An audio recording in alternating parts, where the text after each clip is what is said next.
Татичко, ајде сега да заспиеме, да продолжиме да прочитаме приказната кога конечно поминаа ѓубретарите. Кај застанавме?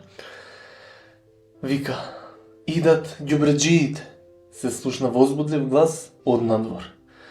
Во истиот миг сите истрчавме на улицата. За нас тоа беше вистински настан. Ретка појава и се поретка и поретка во последно време. Секој брзаше со полни кеси во рацете, кои одамна не наоѓаа место во преполната канта пред куќата. По улицата одекнуваше џагор. Комшиите си подаваа канти, се смееа, танцуваа. На сите лица имаше искрена насмевка, реткост за нашето мало.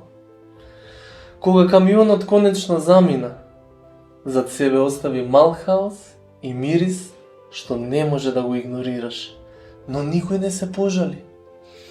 Добро е, рече тетка Маре, со олеснување на нејзиното старо лице, со сладки црти во лош распоред.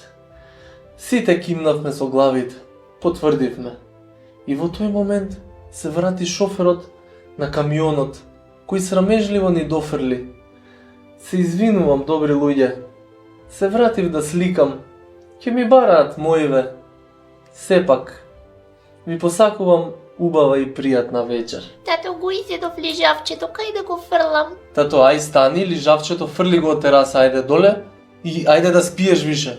Значи устава пења ми фати?